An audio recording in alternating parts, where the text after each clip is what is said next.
इस एडवेंचरस कहानी की शुरुआत होती है 1980 में दिखाते हुए, जहां पर दो आदमी एक रेगिस्तान में घूम रहे थे। वो दोनों पता नहीं क्यों एक ऐसी जगह देख रहे थे जो पूरी तरीके से सेफ रहे। अब एक जगह पर आने के बाद उनमें से एक आदमी लगातार खुदाई करने लगा। वो दूसरा आदमी तो गड्ढे के अंदर एक बहुत ही अजीब तरीके की बॉक्स को रख देता है। उन दोनों ने तो तुरंत ही बॉक्स के ऊपर मिट्टी डाल के तुरंत ही उसे दफना दिया। हालांकि दूसरा आदमी पूछता है कि आखिर इस बॉक्स के अंदर है क्या। तब उस आदमी ने बताया कि ये एक मिस्टीरियस बॉक्स है जिसके बारे में हम ना ही जाने तो हमारे लिए अच्छा होगा, और इस बॉक्स को ढूंढते हुए कोई यहाँ जरूर पहुंच जाएगा। अपना काम खत्म करने के बाद वो दोनों आदमी वहाँ से जाने लगते हैं। तभी ये बॉक्स जिस आदमी का था वो अपने दूसरे साथी से कह रहा होता है कि तुम्हें तो अब बॉक्स की लोकेशन का पता चल गया है, इसीलिए अब उसने गन निकालकर अपने ही उस दोस्त की जान ले ली। बाद में वो आदमी बड़ी बुरी तरीके से खुद को भी गोली मारकर जान से खत्म कर देता है, क्योंकि शायद वो बिल्कुल भी नहीं चाहता था कि इस खतरनाक और मिस्टीरियस बॉक्स के बारे में किसी को भी पता चले। अब हमें ब्लैक एंड व्हाइट सीन्स में कुछ सोल्जर्स दिखाए जाते हैं जिनके हाथ में वही मिस्टीरियस बॉक्स था, यानी कि ये मिस्टीरियस बॉक्स कई सालों से चर्चा में चला आ रहा है, जिसे कि लोग अपने पास रखने के लिए तड़पते थे। अब यहाँ इतने सालों बाद समय चल रहा होता है 2020 का, जहाँ पर हमें ब्राइस नाम का एक आदमी दिखाया जा रहा था जो कि कंटेंट क्रिएटर होता है। उसे तो रियलिटी में बहुत सारे लोगों के साथ गेम्स खेलकर वायरल होना था, लेकिन इस साल उसने कुछ ज्यादा अच्छे कंटेंट तैयार नहीं किए होते। तभी ब्राइस को आइडिया आता है कि वो एस्केप रूम तैयार करेगा। दरअसल ये एक ऐसा रूम होगा जहाँ कई सारे लोगों को अंदर बंद कर दिया जाएगा और वहाँ उन्हें क्लूज ढूंढकर बाहर निकलना है। ब्रूस तो अपनी फ्रेंड एमिली को कॉल कर देता है और उसे अपने आइडिया के बारे में बताता है। एमिली भी ब्राइस के इस आइडिया से बहुत ही ज्यादा इंप्रेस हो जाती है, इसीलिए अब वो दोनों एस्केप रूम तैयार करने की बहुत ज्यादा कोशिश में लग गए थे। अब हमें दो कपल्स को दिखाया जाता है जिसे कि ब्राइस ने इनवाइट किया था एस्केप रूम का गेम खेलने के लिए। उनमें से जो दो कपल्स होते हैं वो एक दूसरे को जानते थे, इसीलिए वो चारों थोड़ी एंटरटेनमेंट के लिए साथ में आने का डिसाइड करते हैं। ब्राइस तो यहाँ पर कुछ शॉपिंग करने के लिए एंटीक शॉप के अंदर आ चुका था। उसने तो एस्केप रूम में इंक्लूड करने के लिए बहुत सारी चीजें खरीदी। तभी अचानक ब्राइस की नजर उसी मिस्टीरियस बॉक्स के ऊपर चली जाती है जिसे कि कई साल पहले उन दोनों आदमियों ने जमीन के अंदर दफना दिया था। ब्राइस तो लेडी से इस बॉक्स का प्राइस पूछने लगा, लेकिन वो लेडी कहती है कि ये बेचने के लिए बिल्कुल भी नहीं है। ब्राइस तो तुरंत ही इसका रीजन पूछने लगा। तब जाकर वो लेडी कहती है कि ये बॉक्स बहुत ही खतरनाक है, क्योंकि कहा जाता है कि इस बॉक्स के अंदर शैतानों को कैद करके रखा जाता था। लेकिन यहाँ ब्राइस तो इन सारी बातों से डरता ही नहीं। उसे लग रहा था कि अगर ये बॉक्स वो अपने एस्केप रूम में इंक्लूड कर देगा तब उसका मजा डबल हो सकता था। इसीलिए जब वो एंटीक शॉप की लेडी कुछ सामान लेने के लिए अंदर चली जाती है, तभी ब्राइस ने वो मिस्टीरियस बॉक्स ले लिया और उसकी जगह पे कुछ पैसे वहां रख दिए। लेकिन ब्राइस को जरा भी अंदाजा नहीं था कि ये उसकी बहुत बड़ी गलती है। अब यहाँ ब्राइस के प्लान के अकॉर्डिंग उसके सारे दोस्त और कपल्स आ चुके थे एस्केप रूम का गेम खेलने के लिए। ब्राइस तो उन सभी को सारे रूल्स समझा देता है, जैसे कि उन सभी को एस्केप रूम के अंदर कई सारे क्लूज मिलेंगे। उन्हीं क्लूज को समझते हुए तुम सभी को दरवाजे से बाहर निकलना है, वो भी सिर्फ 55 मिनट्स के अंदर चाहे वो कितना भी चिल्लाए लेकिन वो आवाज बाहर नहीं आने वाली, क्योंकि ये एस्केप रूम साउंड प्रूफ है। अंदर कोई भी नेटवर्क या फिर मोबाइल नहीं चलेगा क्योंकि सिग्नल जैमर्स लगाए गए हैं। अब सारे रूल्स बहुत ही अच्छी तरीके से समझने के बाद सभी लोगों को ब्लैक कपड़ा मुंह पर पहना दिया जाता है। ब्राइस और उसका स्टाफ गेम को चालू करके वहां से चले गए थे, जिसके बाद सीन पूरी तरीके से ब्लैंक हो गया। अब यहाँ ब्राइस के सारे दोस्त जब रूम के अंदर जाते हैं तो वहां का दरवाजा ऑटोमेटिकली लॉक हो गया था, यानी कि अब से ही एस्केप रूम का गेम स्टार्ट हो चुका है। वो चारों तो अंदर जाकर अपने मुंह से कपड़ा निकालते हैं और वहां पर उन्हें एक छोटा सा रूम दिखाई दिया। उस जगह के बीचों बीच रेडियो का एक छोटा डिवाइस रखा गया था जिसे कि शॉन नाम का आदमी जाकर उठाता है। वहीं दूसरी तरफ ब्राइस अपने सीसीटीवी कैमरास की मदद से मॉनिटर पर उन सभी की एक्टिविटीज को देख रहा था। अब यहाँ एस्केप रूम में शॉन उस रेडियो रिकॉर्डिंग को प्ले कर देता है, जिसमें से अचानक एक आदमी की आवाज आने लगी जो अपने बेटे के बारे में बता रहा था। वो कहता है कि मेरा बेटा कोई साधारण इंसान नहीं था, बल्कि वो तो एक शैतान होता है जिसने कि मेरी वाइफ को मार डाला। वो इतना पागल हो चुका था कि उसने अपने भाई बहनों को भी नहीं छोड़ा, इसीलिए मैंने हमेशा के लिए अपने उस शैतानी बेटे को इसी रूम में कैद करके रखा है। लेकिन अब वो आदमी डरते हुए कहता है कि तुम सभी को कोशिश करनी है कि मेरे बेटे को आजाद न होने दिया जाए, क्योंकि अगर वो एक बार आजाद हो गया तो बहुत सारे लोगों की जानें चली जाएंगी। तुम सभी को किसी भी तरीके से मेरे उस बेटे को बाहर निकलने से रोकना होगा और जल्द से जल्द एस्केप रूम का गेम खत्म करना होगा। अब यहाँ रिकॉर्डिंग खत्म होने के बाद शॉन और बेन को लगने लगता है कि ये एक प्रकार का मजाक है। आखिरकार ये तो ओवरऑल एक गेम है जिसे कि हमें क्लू सॉल्व करके ही बाहर निकलना है। वो चारों तो इन सारी चीजों को डराने वाला छोटा सा खेल समझ रहे थे। उस रूम के चारों तरफ छानबीन करने के बाद उन्हें अचानक एक आदमी दिखाई देता है जिसके चेहरे पर कपड़ा बंधा हुआ था। वो चारों समझ गए थे कि जरूर ये उसी आदमी का बेटा होगा जिसके बारे में वो बात कर रहे थे, लेकिन ये बॉक्समैन तो एक जगह पर ही खड़ा रहता है। अब वो चारों लोग मिलकर एस्केप रूम को सॉल्व करने के लिए बहुत सारे क्लूज को ढूंढने लगे थे, लेकिन उन्हें क्या पता था कि ये उन सभी का आखिरी एस्केप गेम होने वाला है। अब यहाँ चारों तरफ रूम में घूमते समय शॉन को वही मिस्टीरियस बॉक्स मिल जाता है जिसे कि ब्राइस ने उस एंटीक शॉप से चुरा कर अपने एस्केप रूम में रख दिया था। शॉन तो कुछ समझता ही नहीं और उस बॉक्स को ओपन करके चेक करने लग जाता है कि उसके अंदर क्या है, पर वो बॉक्स तो पूरी तरीके से खाली था। इसीलिए अब शॉन तुरंत ही वहां से अपने दोस्तों के पास चला जाता है, लेकिन अचानक थोड़ी देर में ही उस मिस्टीरियस बॉक्स के अंदर से काला साया बाहर निकलने लग जाता है। वो काला साया तो सीधा उड़ता हुआ रिकॉर्डेड आदमी की उस बेटे की बॉडी में चला जाता है, जिससे कि शायद अब वो किसी डरावनी आत्मा के कब्जे में हो चुका था।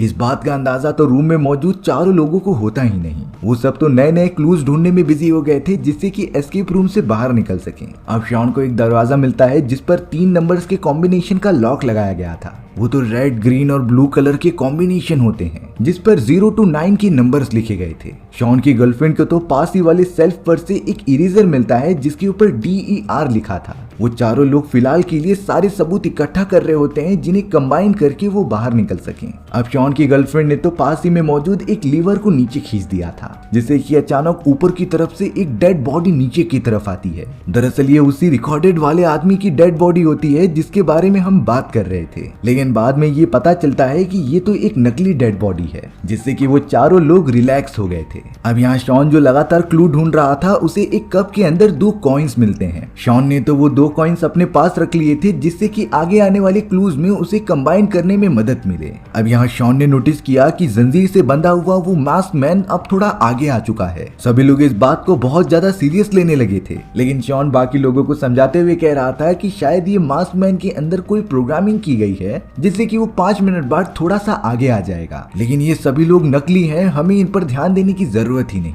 ये सिर्फ यहाँ पर हमें डराने के लिए लगाए गए हैं। अब यहाँ शॉन लगातार एक बुक शेल्फ को देखता जा रहा था जहाँ पर ब्लू, ग्रीन और रेड कलर की बुक्स रखे गए होते हैं, लेकिन शॉन को यहाँ पर कुछ गड़बड़ लगती है उनकी क्वांटिटी में। वो सारे बुक्स सेम क्वांटिटी में नहीं बल्कि अलग अलग नंबर्स में रखे गए थे।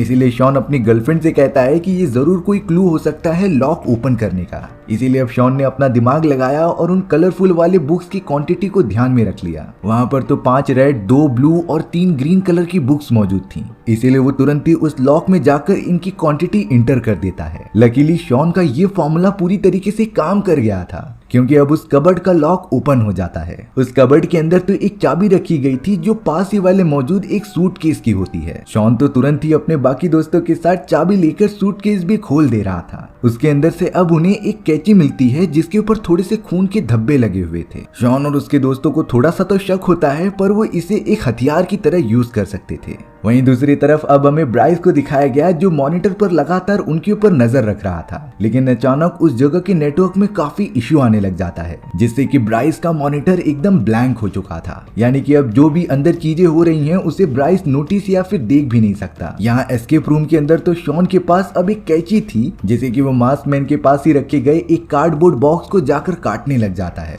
लगातार काटने के बाद शॉन को उस बॉक्स के अंदर से एक ड्रॉर का हैंडल मिला था, जिसे कि वो तुरंत ही निकाल कर अपने दोस्त बेन को दे देता है। यानी कि अब उन्हें सिर्फ एक ड्रॉर ढूंढना है जिसका हैंडल उनके पास था। शॉन और उसके दोस्त बहुत ज्यादा खुश हो रहे होते हैं क्योंकि वो लेवल के और भी ज्यादा ऊपर जाते जा रहे थे, लेकिन तभी अचानक शॉन के ठीक पीछे वही मास्कमैन आ गया था जिसके हाथ में वो नुकीली सीजर होती है। उसने बिना कुछ सोचे समझे शॉन की पीठ में लगातार वार करना स्टार्ट कर दिया। वो शॉन पर इतना हमला करता है कि एक समय के बाद शॉन की मृत्यु हो गई। बाकी बचे हुए तीनों लोग इस बात से बहुत ही ज्यादा डरकर वहां से भागने लगे थे। मास्कमैन तो एकदम बेरहमों की तरह शॉन को मारता ही जा रहा था, क्योंकि रियलिटी में उस मिस्टीरियस बॉक्स से निकली हुई काले साए ने उसकी बॉडी पर कब्जा कर लिया होता है। अब यहाँ बैंड के साथ बचे हुए लोग दरवाजा पीटने लगे थे और चिल्लाने लगे थे कि उन्हें कोई बचा लो, पर अफसोस की बात ये होती है क्योंकि ब्राइस ने तो पहले ही कहा था कि ये रूम साउंड प्रूफ है, यानी कि कोई भी आवाज बाहर जा ही नहीं सकती। वो तीनों तो एस्केप रूम में फंसने के बाद मजबूर हो चुके थे क्योंकि अब बाहर निकलने का कोई रास्ता ही नहीं होता। वो तो सारे पजल्स को सॉल्व करने के बाद ही एस्केप रूम से बाहर निकल पाएंगे। शॉन को मारने के बाद तो मास्क मैन अपनी ही जगह पर खड़ा हो गया था, जो उन तीनों का वेट कर रहा होता है कि कब उसकी जंजीर और खुलेगी और वो तीनों को मार देगा। अब यहाँ ब्राइस बाहर की तरफ एकदम टेंशन में खड़ा हुआ था। तभी वहाँ उसकी फीमेल फ्रेंड आकर पूछती है कि आखिर तुम ऐसे क्यों बैठे हो, तुम्हारा तो एस्केप रूम का गेम चालू था। लेकिन ब्राइस ने उसे बताया कि नेटवर्क बिल्कुल भी नहीं मिल रहे हैं, जिससे कि मैं सीसीटीवी कैमरास को एक्सेस नहीं कर पा रहा हूँ और अंदर जो भी हो रहा है मुझे उसका आइडिया नहीं। ब्राइस की फीमेल फ्रेंड ने इस कंडीशन को देखते हुए इस ब्राइस को सलाह दी कि तुम्हें एस्केप गेम तुरंत ही रोक देना चाहिए क्योंकि अब ये काफी खतरनाक हो सकता था। लेकिन ब्राइस तो इस बारे में तुरंत ही मना कर देता है क्योंकि वो अपने एस्केप रूम को बीच में ही रोक देगा तो उसे बहुत ही बेकार रिव्यूज मिलेंगे, जिससे कि ब्राइस के आने वाले गेम्स के ऊपर कोई भी भरोसा ही नहीं करेगा। इसीलिए ब्राइस उस गेम को कंटिन्यू करने का डिसाइड करता है। वहीं दूसरी तरफ बैन, उसकी गर्लफ्रेंड और शॉन की गर्लफ्रेंड अभी तक एस्केप रूम में फंसे हुए थे। फिलहाल के लिए वो तीनों काफी डरे होते हैं क्योंकि मास्क मैन ने उनकी आंखों के सामने शॉन का कत्ल कर दिया और अब तो मास्क मैन धीरे धीरे उनकी तरफ बढ़ता जा रहा था क्योंकि जंजीर खुलते जा रही थी। बैन तो अपनी गर्लफ्रेंड का मोबाइल निकालकर पुलिस वालों से कांटेक्ट करने की कोशिश भी कर रहा था, लेकिन वहाँ सिग्नल जैमर्स लगे थे जिससे कि कोई भी कॉल नहीं कर सकता। वो सभी लोग एक कोने में फंसे हुए थे और मास्क मैन अपने हाथ में वही सीजर लेकर उनकी तरफ बढ़ता ही चला जा रहा था। अब यहाँ बैन को समझ में आ जाता है कि वो इस जगह से तभी बाहर निकल सकते हैं जब क्लूज की मदद से पजल को सॉल्व कर दें। इसीलिए बैन और उसकी गर्लफ्रेंड तुरंत ही अलग अलग जगहों पर ढूंढने लगे जिससे कि वो इस गेम की नेक्स्ट लेवल तक पहुंच जाएं। उन्हें अब एक ड्रॉर मिलता है जिसका हैंडल बिल्कुल गायब था, इसीलिए अब उन्होंने वही हैंडल ड्रॉर पर लगा दिया जिसे कि शॉन ने दिया था, जिसे कि शॉन ने कार्डबोर्ड काटकर उन्हें दिया था। ड्रॉर पर हैंडल लगाने के बाद जब बैन उसे खोलता है तब उसके अंदर से एक छोटा सा बॉक्स बाहर निकला। बॉक्स के ऊपर सिंपल ड्राइंग बनाई गई थी कि 4 कॉइन्स के बदले एक चाबी मिलेगी, इसीलिए अब उन्हें किसी भी तरीके से 4 कॉइन्स ढूंढने पड़ेंगे। बैन को याद आता है कि उनके पास तो 2 कॉइन्स पहले से ही मौजूद हैं जिन्हें कि शॉन ने ढूंढा था, यानी अब उन्हें किसी भी तरीके से 2 कॉइन्स और ढूंढने हैं। बैन और उसकी गर्लफ्रेंड छानबीन करते हुए 2 पेंटिंग्स की तरफ आ गए थे जिस पर उन्हें कुछ शक हो रहा था, इसीलिए वो दोनों लगातार पेंटिंग्स के पैटर्न पर अच्छे से गौर करने लगे होते हैं। अब यहाँ शॉन की गर्लफ्रेंड को हेलुसिनेशन होने लगते हैं कि उसका बॉयफ्रेंड शॉन अभी भी जिंदा है। शॉन की गर्लफ्रेंड पूरी तरीके से आउट ऑफ कंट्रोल हो चुकी थी और वो धीरे धीरे अपने बॉयफ्रेंड के पास आती है, लेकिन उसे क्या पता था कि शॉन तो मर चुका है और ये सिर्फ उसके दिमाग की इमेजिनेशन है। शॉन की गर्लफ्रेंड जैसे ही उसकी डेड बॉडी के पास पहुंचती है तभी मास्क मैन ने उसी सीजर की मदद से शॉन की गर्लफ्रेंड के सर में हमला कर दिया, जिससे कि शॉन की गर्लफ्रेंड की भी बुरी तरीके से मौत हो जाती है। बैन और उसकी गर्लफ्रेंड इस डरावने सीन को देखकर बहुत ही ज्यादा घबरा जाते हैं क्योंकि अब तक तो मास्क मैन ने उनके 2 प्यारे दोस्तों को खत्म कर दिया था। अगली बारी शायद उन दोनों की हो सकती है जब तक मास्क मैन की जंजीर और ज्यादा न खुल जाए। अब यहाँ कोई और रास्ता ना होने के कारण बैन और उसकी गर्लफ्रेंड लगातार पेंटिंग को अच्छे से देखने लग गए थे। बैन को तो एक पेंटिंग के अंदर ट्रायंगल शेप के कुछ बटन्स दिखाई देते हैं, इसीलिए उसने अपनी गर्लफ्रेंड से कह दिया कि तुम दूसरी पेंटिंग में भी यही सारे बटन के सीक्वेंस दबाते रहो। बैन यहाँ पर अपनी गर्लफ्रेंड को गाइड कर रहा था और वो लगातार बटन्स को दबाते जा रही थी, जिससे कि थोड़ी ही देर में वो दूसरी पेंटिंग अपने आप ही ओपन हो जाती है। उस पेंटिंग के पीछे एक छोटी सी जगह थी जहाँ पर 2 कॉइन्स रखे गए थे। बैन तुरंत ही उस कॉइन को लेके आकर छोटे से बॉक्स के अंदर डाल देता है, लेकिन अभी भी वो 2 कॉइन्स जिसे कि शॉन ने ढूंढा था वो बाकी हैं। लेकिन बुरी बात हुई कि बैन और उसकी गर्लफ्रेंड को पता चलता है कि वो दोनों कॉइन्स अब मास्क मैन के पास हैं और शायद वो उन्हें 2 कॉइन्स कभी नहीं देगा। बैन और उसकी गर्लफ्रेंड तो पूरी तरीके से होपलेस होकर वहीं पर बैठ गए, पर तभी बैन नोटिस करता है कि उस मास्क मैन के ठीक ऊपर एक फायर अलार्म लगा हुआ है और अगर फायर अलार्म को ऑन कर दिया जाए तब मास्क मैन से वो दोनों कॉइन्स छीने जा सकते थे। इसीलिए बैन ने अपनी गर्लफ्रेंड के साथ प्लान बनाया कि वो खुद मास्क मैन के पीछे जाकर उसे डिस्ट्रैक्ट करेगा और उतने समय में तुम लाइटर लेकर उस फायर अलार्म को ऑन कर देना। सारी चीजें प्लानिंग के हिसाब से हो रही थी और अब बैन डिस्ट्रैक्ट करने के लिए मास्क मैन के पीछे आ गया। वो तो तुरंत ही मास्क मैन की जंजीर पकड़कर उसे झटकने लगा था, जिससे कि मास्क मैन उससे दूर भी रहे और उस जगह से हट जाए। बैन की गर्लफ्रेंड तो लाइटर लेकर लगातार फायर अलार्म को ऑन करने की कोशिश करती है, लेकिन फायर अलार्म तो ऑन ही नहीं हो रहा था, यानी कि उनकी पूरी मेहनत बेकार चली गई। बैन को भी जब ये पता चला तब वो मास्क मैन की जंजीर को छोड़कर अपनी गर्लफ्रेंड को लेते हुए दूसरी तरफ चला गया था, यानी कि उनका ये भी प्लान फ्लॉप हो गया। दोनों कॉइन मास्क मैन के पास ही मौजूद थे जिसे कि अब उन दोनों को लेना था। सबसे ज्यादा बुरी बात तो ये हो गई कि अब सिर्फ 19 मिनट ही बाकी रह गए थे। वहीं दूसरी तरफ ब्राइस की फ्रेंड उसे समझा रही होती है कि हमें ये गेम बंद कर देना चाहिए, क्योंकि एस्केप रूम के अंदर उन चारों को कुछ भी हो गया तो सारी चीजें हमारे ऊपर ही आ जाएंगी और हमारे ऊपर पुलिस कंप्लेन भी हो सकती है। लेकिन ब्राइस फिर भी इन सारी बातों पर मानने के लिए राजी ही नहीं था। पर अब वो अपनी फ्रेंड के साथ उन सीसीटीवी कैमरास की फुटेजेस देखने चला गया कि जब से उसके सिग्नल गायब हुए थे। उसने शुरुआत से फुटेजेस देखे, तब उसे पता चला कि जब शॉन ने उस मिस्टीरियस बॉक्स को ओपन किया था तब से ये सारी अजीब चीजें हो रही हैं। उसके अगले मोमेंट में एस्केप रूम में मौजूद मास्क मैन, जो कि ब्राइस का ही आदमी था, वो अजीब तरीके से बिहेव करने लग जाता है। वो तो लगातार कैमरा की तरफ देखने लगा था और अब उसने कैमरा के वायर को भी निकाल दिया। यानी कि यही रीजन हो सकता है जिससे कि कैमरा के सारे सिग्नल्स चले गए। अब ब्राइस को सच में समझ में आ चुका था कि जरूर ये चीजें उस मिस्टीरियस बॉक्स के अंदर से हो रही हैं। यहाँ एस्केप रूम के अंदर बेन और उसकी गर्लफ्रेंड फंसे हुए थे। उनके पास तो बहुत ही कम समय बचा था एस्केप रूम को कंप्लीट करने के लिए। इसीलिए अब बहुत ज्यादा सोचने के बाद बेन ने अपनी गर्लफ्रेंड से कहा कि मैं मास्कमैन के पास जाकर वो दोनों कॉइन्स लेकर आ जाऊंगा। हालांकि बेन की गर्लफ्रेंड उसे ऐसा करने से मना कर रही थी, लेकिन बेन कहता है कि मैं सही सलामत वापस लौटूंगा तुम्हारे लिए। बेन अब बड़ी हिम्मत से खड़ा हो जाता है और मास्कमैन के पास धीरे धीरे आगे बढ़ने लगता है। मास्कमैन भी पहले से बहुत ही ज्यादा गुस्से में उसे घूर रहा था।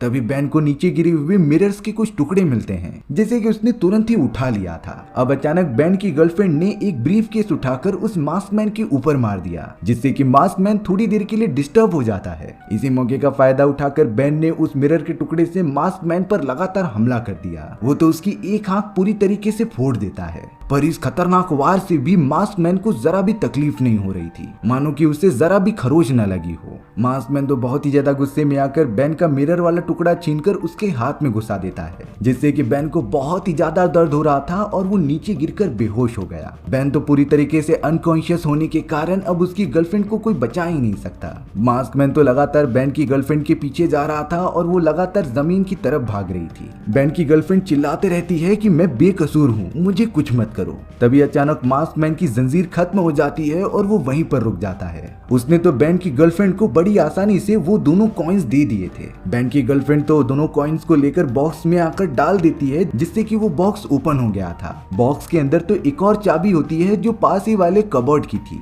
बेन की गर्लफ्रेंड को बेन की जान बचानी थी, इसीलिए वो लगातार पजल्स को सॉल्व करते रहती है। उसने तो तुरंत ही कबर्ड को भी खोल दिया, जिसके अंदर से उसे एक राउंडर मिलता है। राउंडर को लेकर तो अब वो एक और बॉक्स को खोलने के लिए आ गई थी, जो उसे लगातार घुमाते रहती है। वो बॉक्स जब ओपन होता है तब उसके अंदर खिलौने वाला जोकर बाहर निकला। गौर से देखने के बाद बेन की गर्लफ्रेंड को जोकर के हाथ में एक नोट लिखा हुआ दिखाई दिया था, जिसे कि वो अपने हाथों में लेकर पढ़ने लग गई। उस पेपर के ऊपर तो सिर्फ UN लिखा था। इस बारे में तो बेन की गर्लफ्रेंड को बिल्कुल भी नहीं समझता।